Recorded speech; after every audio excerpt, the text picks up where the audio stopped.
Bonjour à tous et à toutes. Cela fait plusieurs années que je documente le fait que les noms actuels que l'égyptologie donne aux rois et reines de l'Égypte antique sont des noms inventés de toutes pièces. Je veux dire par là que ces noms n'ont jamais existé en Égypte antique. Prenons par exemple le cas de l'Empire Manden, aussi connu sous le nom de l'Empire du Mali. Les noms et prénoms des habitants de ce grand et magnifique empire existent encore et toujours dans nos sociétés négro-africaines. Par exemple, les noms tels que Konaté, Moussa, Naré et Magan existent encore et toujours. Et pourquoi ?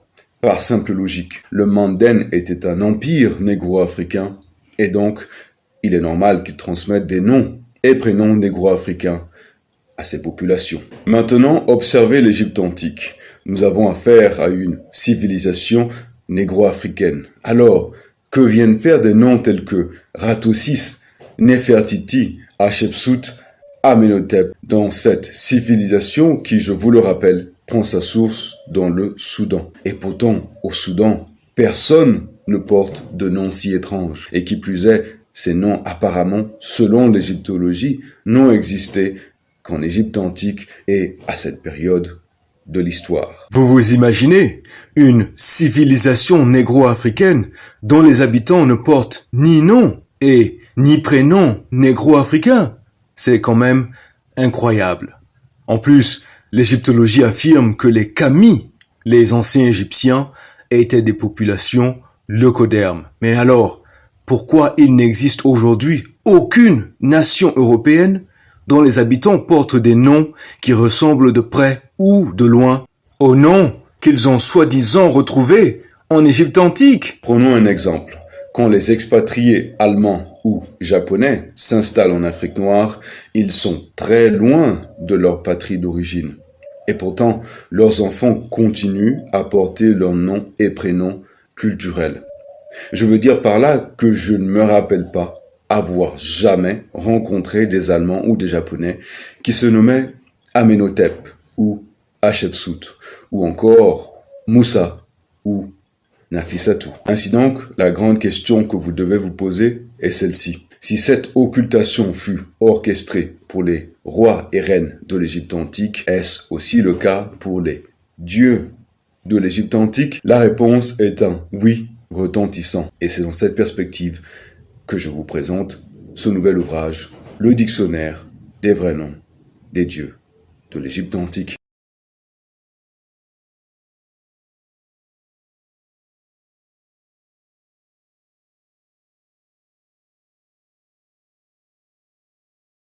Aujourd'hui, nous allons parler de cette honorable Kamite qui fut élevée au rang de semi-entité en Égypte antique et que l'égyptologie nomme Imhotep. Voici la graphie de son nom. On commence. Dans cette graphie, nous avons un roseau à pied, un hibou, une offrande sur une natte, une galette de taux et un carré. Les trois derniers hiéroglyphes font partie d'un même ensemble, dont l'offrande sur une natte est le déterminatif. Le hiéroglyphe du roseau à pied se transitère A. Le hiéroglyphe du hibou se transitère M. L'ensemble offrande sur une natte, galette de taux et carré se transitère H, T, P et se lit Adpa. Le hiéroglyphe du Adpa ne se prononce jamais dans un nom. Il indique la sérénité d'esprit et de cœur du propriétaire du nom. Je l'explique dans cette vidéo. Je vous invite à la regarder. Nous obtenons donc la translittération A, M qui se lit Ama. Explorons maintenant la variante de ce nom. Dans cette graphie, nous avons le hiéroglyphe du roseau à pied, du hibou et de l'offrande sur une natte. Le hiéroglyphe du roseau à pied se transitère A. Le hiéroglyphe du hibou se transitère M. L'offrande sur une natte, sans la galette de taux et sans le carré, a la même signification que l'offrande sur une natte avec la galette de taux et avec le carré, c'est-à-dire les valeurs HTP, que l'on prononce Adpa. Cependant, l'offrande sur une natte sans la galette de taux et sans le carré peut aussi représenter la première lettre de HTP, c'est-à-dire le H, la galette de taux étant le T et le carré étant le P. La lettre H se prononce A. Nous obtenons donc A, M, A, qui se lit Ama. Ama, Amo, Oma avec AU, Amé, Ama avec H, Amoa, Amaï, Amea, Ama avec 2M, Amaha, Aima, Yamaha, Ami, Emma, Oma avec un O sont les variantes d'un même nom. La variante Oma avec AU se trouve en Ouganda. La variante Ama avec 2M se trouve au Niger. La variante Ama avec un seul M se trouve au Burkina Faso. Et la variante Amo se trouve au Togo. Aucune autre personnalité de l'Antiquité n'a laissé une impression aussi profonde sur la science que Ama. Ama est le véritable père de la médecine et le premier savant à se démarquer clairement des brumes de l'Antiquité. Pourquoi? Parce que sa vie est attestée par écrit à son époque, pas 200 ou 300 ans après sa mort. Son père était un architecte nommé Kano et sa mère se nommait Kéré, des noms authentiquement négro-africains. Et d'ailleurs, au Burkina Faso, il existe un très grand architecte nommé Diébedo Kéré. Je vous invite à le découvrir dans cette vidéo. Quand Ama fut reconnu comme le premier surdoué de l'histoire écrite, sa mère Kéré fut élevée en rang pour la remercier d'avoir mis au monde un enfant, un homme si intelligent. Ama a vécu dans la cour du roi Nahaba Saga de la 3e dynastie, celui que l'égyptologie nomme Djoser. Au Burkina Faso, dans la commune de Tinkodogo, se trouve le village appelé Nahaba Saga, où tous les habitants ont pour nom de famille Nahaba Saga. Sachez également que, en 1942, Ousmane Kongo succède à son père, le Moro Nahaba Koum II, sous le nom de Nahaba Saga II.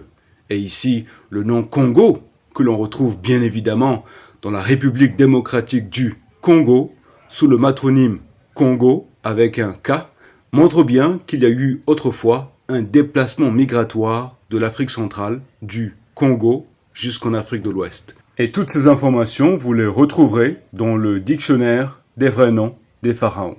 Je vous invite à regarder la vidéo sur le vrai nom du pharaon que l'égyptologie nomme Djoser.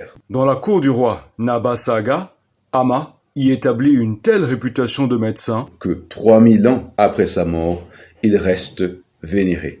Dans l'Antiquité, Ama était si vénéré que même l'Europe pré-chrétienne l'adorait et l'appelait le prince de la paix. Aujourd'hui, les Blancs affirment qu'Hippocrate, Hippocrate, un personnage imaginaire, est le père de la médecine. Pourtant, dans l'Antiquité, les Grecs disaient que Ama était le père de la médecine. Ama était ce qu'on peut appeler aujourd'hui un polytechnicien. Il était le médecin en chef du roi, un sage, un scribe, un haut prêtre et l'architecte de la première pyramide à étages, appelée la pyramide de Saqqara. Il était également astronome et magicien à l'époque où il n'y avait aucune différence entre la magie et la science. En fait, pour son peuple négro-africain, il faisait de la science, mais pour les autres peuples, les Grecs notamment, il faisait de la magie.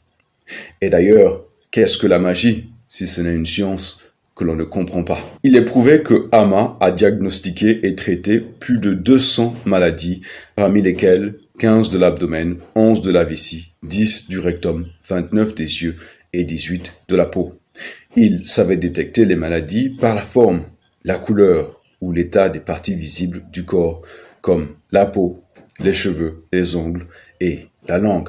Il a traité la tuberculose vertébrale, les calculs biliaires, l'appendicite, la goutte, la pyliarthrite rhumatoïde, les mastoïdites et les caries dentaires. Il pratiquait la chirurgie, connaissait l'auscultation et extrayait des médicaments à partir de plantes. Il connaissait également la position et les fonctions de l'estomac, des poumons et des autres organes vitaux. Il connaissait la circulation du sang 4000 ans avant qu'elle ne soit connue en Europe. Le temple de Karnak contient 2 bas-reliefs de sa personne et sur l'île de Philæ, il y a un temple en son honneur. Et dans ce temple, il est écrit « Chancelier du roi de Basse-Kama, chef sous le roi de la Haute-Kama, administrateur de la grande demeure, le grand prêtre Anu, nommé Ama, Laissez-moi donc terminer cette vidéo avec un hymne en l'honneur de Amma.